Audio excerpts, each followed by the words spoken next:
শুভ দুপুর আমার প্রিয় বন্ধুরা দেখো এই যে আমাদের আজকে লাল লাল চিকেন কষা হচ্ছে। এই যে একটা লেগ পিস, কত বড় বন্ধুরা, কে কে লেগ পিস খেতে ভালোবাসো? আমার তো খুব ভালো লাগে।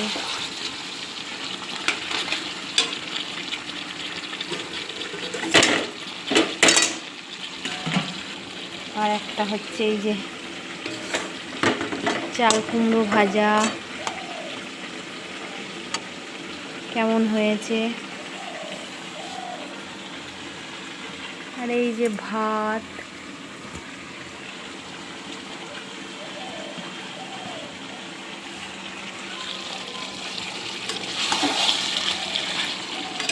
বাই বন্ধুরা।